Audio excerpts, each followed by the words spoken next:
Normal middle class family, చదువుకోలేదు, ఈ రోజు ఈ స్థాయికి వచ్చినావు, ఎన్నో కష్టాలు పడి ఉంటావు.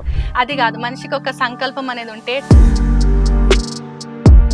ఏదో ఒక రోజు సక్సెస్ అవుతాం. ఇండియాలోనే కాదు, యుఎస్ లో కూడా వెళ్ళి ప్రోగ్రామ్స్ చేస్తూ బాగా పాడుతున్నారు అని. డిజయాడి ఝురల నచాయి రే నంగరి మాహు సేరి వేరి ధిమి ధిమి నాచ్ జరా ధిమి నాచ్ ఏ యాడి జోడి మెడిలో స్వీట్ గా ఉంది మీ వాయిస్. నేనైతే సింగర్ అయితానైతే ఎప్పుడు అనుకోలేదు. కాకపోతే ఏదో ఒక సాంగ్సే కాదు, గవర్నమెంట్ యాడ్స్. తెలంగాణ ఆడపడుచుల కోసం కేవలం 500కి గ్యాసుపోయి ఉంటే చాలు, విందు చేసే వంటకాలు వండి నేను వడ్డిస్తా, వండి నేను వడ్డిస్తా.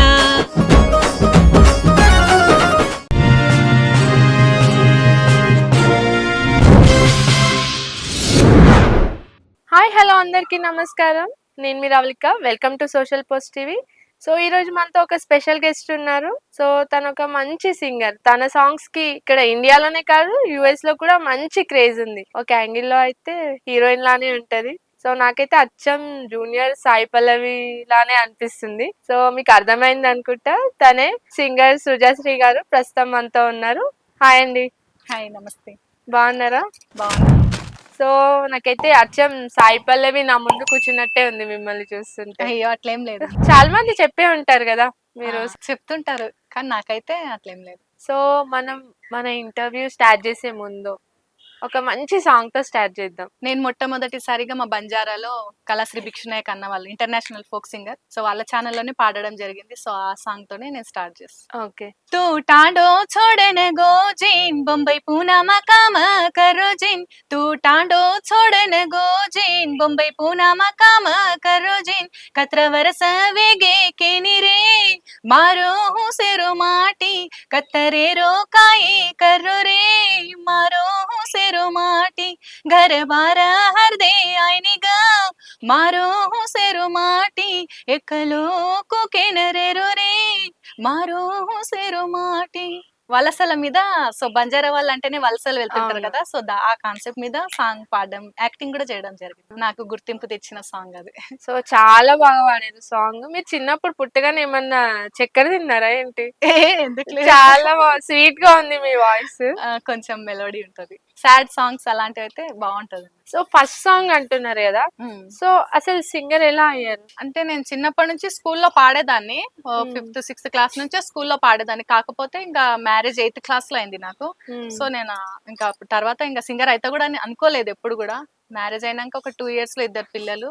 చదువుకోవాలనే నా కోరిక చూసి మా ఇంట్లో ఎంకరేజ్ చేసి చదివిపించిండ్రు. 10th క్లాస్ చదివిన, ఇంటర్ హాస్పిటల్లో జాబ్ చేసుకుంటా మాధవ్ మేడం అని, ఆమె నన్ను ఎంకరేజ్ చేయడం వల్ల నేను 10th రాయడం జరిగింది. 10th క్లాస్ తర్వాత ఇంటర్ చదువుకుంటూ అలా.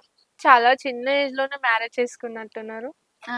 ఇంకా బంజారాలు అంటే కొంచెం చదువుకోరు కదా ఇంట్లో, సో అట్లా అప్పుడు జరిగేటి. ఏజ్ లో మ్యారేజ్ అయింది నాకు 13 years లో అయింది. అసలు ఏమనిపించింది 13 years లో మ్యారేజ్ అంటే? అసలు మ్యారేజ్ గురించి ఏమైనా తెలుసా మీకు? తెలియదు, కానీ ఇంట్లో సిచ్యువేషన్స్ చూస్తే ఇంకా అప్పుడు ఎదిరించేంత లేదు నాలెడ్జ్. చిన్న పిల్లలాగా ఉంటాం కాబట్టి చెప్పినట్టు వినాలి అని భయపడి చేసుకున్నా. ఇంకా అప్పుడు ఏం తెలియదు. ఇప్పుడు ఉన్న జనరేషన్ కి, నేను పెరిగిన జనరేషన్ కి చాలా తేడా. అప్పుడు మా ఇంట్లో టీవీ లేదు, ఫోన్ లేదు, సినిమా లేవు, ఏం లేవు. లేవాలే, చదువుకోవాలి, చదువు తప్ప వేరే ప్రపంచమే లేదు నాకు. సో నార్మల్ గా అయితే బంజారాస్ అంటే 18 years బిలోనే మ్యారేజ్ చేస్తుంటారు. సో ఇప్పుడు ఏమైనా మారిందంటారా జనరేషన్ చేంజ్ అయినాక? ఇప్పుడు మారింది, చాలా మారింది. చదువుకుంటున్నారు. ఇక్కడే కాదు, అమెరికాలో కూడా మా బంజారా వాళ్ళు ఉన్నారు. చాలా సంతోషం. సో ఇప్పుడు మీరు సింగింగ్ స్టార్ట్ చేశారు, ఫ్యామిలీలో సపోర్ట్ ఎట్లుంది? బాగుంటది. వాళ్ళ సపోర్ట్ లేకుంటే ఈ రోజు నేను ఇక్కడ ఉండను కదా. అవునా?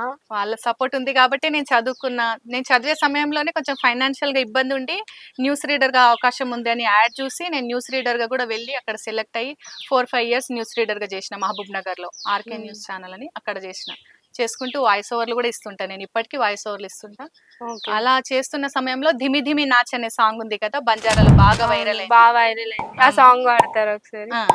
టిజయాడి ఝురల నచాయి రే నంగరి మాహు సేరి వేరి సుది సాగోని మా కోయల బోలి రే ఆంగణి మా బాగే ఖుషీరి టిజయాడి ఝురల నచాయి రే నంగరి మాహు సేరి వేరి सुधी सागोणी मा कोवल बोले रे आंगणी मा बागे खुशी रे आयो झरणो झरेरु दाडो फूल फूटन मोरेरु दाडो खेतवाडी हरो भरो झुमनाचो टांडो पेडो ఈ సాంగ్ చూసి భిక్షు నాయక్ ఇంటర్నేషనల్ కళా సింగర్ భిక్షు నాయక్ గారు నా గురువు ఆయన. సో ఆయన మా పెద్దనాన్నకు తెలుసు, మా పెద్దనాన్న ప్రోగ్రామ్స్ అవి ఇవి చేస్తుండేవాళ్ళు. సో ఈ సాంగ్ చూసినాక నేను కూడా మా బంజారాలో ఏదైనా ఒక సాంగ్ పాడాలి అని అనిపించి వాళ్ళని అప్రోచ్ కావడం జరిగింది. తర్వాత కంటిన్యూస్ గా వాళ్ళ టీమ్ లో పాడుతున్నా, ఛానల్ లో కూడా పాడుతున్నా. సో ఈ సాంగ్ అయితే చాలా బాగుంది, నేను కూడా విన్నా.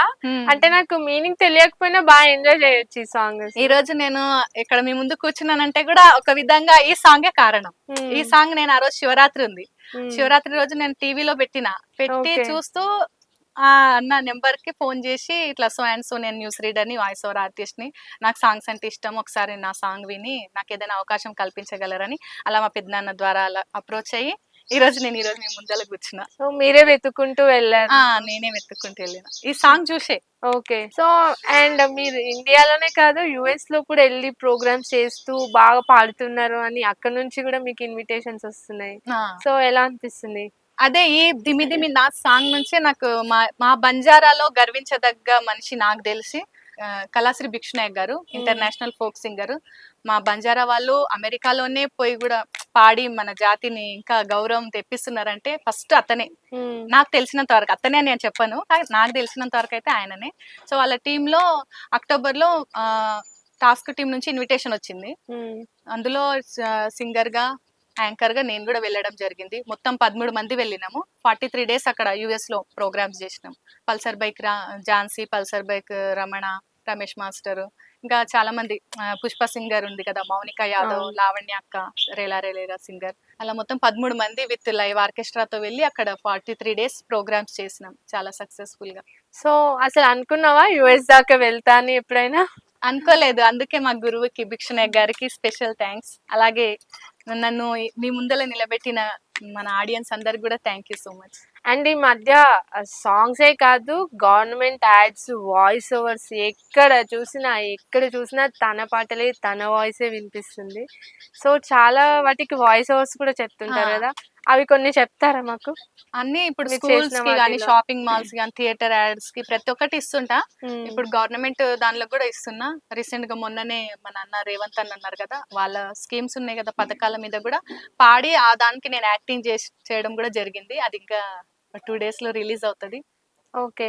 తెలంగాణ ఆడపడుచుల కోసం కేవలం 500కి మన రేవంత్ అన్న ఇస్తున్న మరో వరం. తెల్ల రేషన్ కార్డులున్న మహిళలందరికీ కూడా 500కి సబ్సిడీ గ్యాస్ పథకం. ఇలా గవర్నమెంట్ యాడ్స్ కూడా చెప్తుంటా అన్నట్టు. చాలా అసలు మస్తుంది వాయిస్ అయితే, నేను విన్నాను బట్ మీది అని అస్సలు తెలీదు. అండ్ ఇంకోటి ఏంటంటే ఇప్పుడు ఉచిత బస్ గురించి కూడా పాడినా అన్నారు కదా, ఉచిత బస్ గురించి ఏమనుకుంటున్నారు? లేడీస్ కి ఉచిత బస్ ఇచ్చినారు, అది మనం యూజ్ చేసుకునే దాన్ని బట్టి ఉంటది. ఏదైనా సరే పథకాన్ని మనం కరెక్ట్ వేలో యూజ్ చేసుకుంటే అది మనకు నిజంగా ఒక వరం లాగానే. మామూలుగా ఏదైనా ఊరికి వెళ్ళాలన్నా కూడా కూలి పని చేసుకునేటోళ్ళకి డబ్బులు కొంచెం సేవ్ అయినట్లే కదా, ఆ డబ్బులతోటి వాళ్ళ ఇంట్లో ఏదైనా సరుకులు కొనుక్కోవచ్చు. 100 అనేటివి మనకు పెద్ద విషయం కాకపోయినా ఒక మిడిల్ క్లాస్ ఫ్యామిలీకి, బీదరికంలో ఉన్న ఫ్యామిలీకి అయితే చాలా అవసరం కదా డబ్బులు. సో ఇది మంచి బెనిఫిట్ ఉన్న పథకమే, కాకపోతే కొందరు టైం పాస్ కి కూడా యూజ్ చేసుకుంటున్నారు. కొంచెం చూస్తున్నాం కదా రీల్స్ లో, కూరగాయలు కట్ చేసుకుంటూ ఒక ఆమె అయితే బ్రష్ చేసుకుంటూ వెళ్తుంది. ఇట్లా చేయడం వల్ల దానికి కొంచెం బాలేదు, అలా చేయొద్దు. నిజంగా అవసరం ఉండి మనం వెళ్తే యూజ్ అయినట్లే పథకం. ఏదైనా మన దాని మీద ఆధారపడి ఉంటది, మనం ఎలా యూజ్ చేసుకుంటే అలా యూజ్ అవుతుంది. సో ఇంత ముందు కేసీఆర్ గవర్నమెంట్ ఉండే, ఇప్పుడు రేవంత్ రెడ్డి వచ్చారు కాంగ్రెస్. సో ఎట్లా అనిపిస్తుంది? ఎట్లా అంటే ఇక చూడాలి, ఇప్పుడిప్పుడే వచ్చిండ్రు కదా, తేడా కనిపిస్తుంది. కొన్ని రోజులు, ఇంకా ఒక సంవత్సరం అలా అయితే తెలుస్తుంది. నార్మల్ మిడిల్ క్లాస్ ఫ్యామిలీ, చదువుకోలేదు, ఈ రోజు ఈ స్థాయికి వచ్చినావు, ఎన్నో కష్టాలు పడి ఉంటావు. సో నువ్వు పడిన కష్టాలు ఎట్లా ఇక్కడ దాకా రీచ్ అవుతావు? ఏదైనా సరే మనిషికి అనుకున్నది ఏది కూడా జరగదు లైఫ్ లో. కాకపోతే ఇది జరిగిపోయింది కదా, ఇంకా నా లైఫ్ ఇంతే అని ఎప్పుడు కూడా అనుకోవద్దు. మన చేతిలో ఉంటది. బెటర్ గా సరే నాకు మ్యారేజ్ అయింది, 1-2 years లో 2 పిల్లలు అయిపోయినరు, ఇంకా నా లైఫ్, నా ప్లేస్ లో ఉన్న ప్రతి ఒక్కరు అయితే ఇంకా నా లైఫ్ ఇంతే, ఇంకా నాకు పిల్లలు అయిపోయింది, ఇంకా ఇదే సంసారం అనుకుంటారు. అది కాదు, మనిషికి ఒక సంకల్పం అనేది ఉంటే, టార్గెట్ ఉండాలి. చనిపోయే వరకు కూడా ప్రయత్నం చేస్తూనే ఉండాలి. ఏదో ఒక రోజు సక్సెస్ అవుతాం. నిజాయితీగా మనం ప్రయత్నాన్ని కొనసాగిస్తుంటే దేవుడు అనేవాడు కూడా మనకి హెల్ప్ చేస్తాడు. మనం ఏం చేయకుండా కూర్చొని ఇంకా నాకు ఇది అయిపోయింది, నాకు పెండ్లి అయిపోయింది, ఇంకా నా భర్త ఇట్లున్నాడు, నా భర్త ఒప్పుకోడేమో అని కాదు. మనం ఫస్ట్ నిజాయితీగా ప్రయత్నిస్తుంటే మనకు కూడా వాళ్ళు ఈ రోజు కాకుండా రేపైనా అర్థం చేసుకుంటారు. మీరు ప్రయత్నం చేసే టైంలో మీ హస్బెండ్ ఏమంటుండే మీ ఫ్యామిలీలో అయినా గానీ? బాగా ఎంకరేజ్ చేస్తుండ్రి. నాకు నిజంగా అమ్మ నాన్న లాంటి అత్త మామలు దొరికిండ్రు. ఆడపిల్లలు కూడా నాకు నిజంగా ఒక సిస్టర్ లాగా, బ్రదర్ లాగా ఉంటారు. మా మరిది వాళ్ళు గాని, మా పెద్ద ఉమ్మడి ఫ్యామిలీ అన్నట్టు. నన్ను నమ్మి వాళ్ళు పంపించిండ్రు. అదే నమ్మకంతోని నేను వెళ్ళాలి. అదే నా కాన్సెప్ట్. నేను ఇప్పటి వరకు వాళ్ళ నమ్మకాన్ని ఎక్కడ కూడా పోగొట్టలేదు, పోగొట్టను కూడా. వాళ్ళకి నచ్చేదే చేస్తా. నచ్చనిది అది ₹1,00,00,000 సరే నాకు వద్దు అనేస్తాను. సో సింగర్ అవ్వక ముందు నీకు అంటే పాడాలని ఉంది. బట్ ఎప్పుడైనా ఇంట్లో ఉన్నప్పుడు అనుకుంటుండేనా ఇంకింతే అయిపోయింది నా లైఫ్, మ్యారేజ్ అయిపోయింది గదా అని? ఎందుకంటే జనరల్‌గా అమ్మాయిలకి మ్యారేజ్ అయితే అక్కడికే కెరియర్ క్లోజ్ అన్నట్టు ఉంటది. బట్ కొందరికి ఉండదు. నీకు అనిపించిందా ఎప్పుడైనా? నేనైతే సింగర్ అయితానైతే ఎప్పుడు అనుకోలేదు. కాకపోతే ఏదో ఒకటి సాధించాలి, చేయాలి, చేయాలి అనేది ఉండేది నా లోపల కసి. నేను చదువుకున్నా కదా, అంతో ఇంతో 7th వరకు అయితే చదువుకున్నా కదా. సో నాకు అలా ఉండేది, ఏదైనా ఒకటి చేయాలి, నా పిల్లల ఫ్యూచర్ సెట్ చేయాలి. మా ఆయన చదువుకోలేడు, మా ఫ్యామిలీలో ఎవరు చదువుకోలేరు. సో వాళ్ళకి చదువు విలువ తెలుసు కాబట్టి నేను చదువుకుంటానే నా కోరికను చూసి వాళ్ళు చదివించిండ్రు. మనకొకరు అవకాశం ఇస్తున్నప్పుడు దాన్ని మనం మిస్యూజ్ చేసుకోకుండా జాగ్రత్తగా ప్రయత్నిస్తే ఏదో ఒక రోజు సక్సెస్ అవుతాం. నేను అయినా ఫ్యూచర్ లో కూడా అవుతా.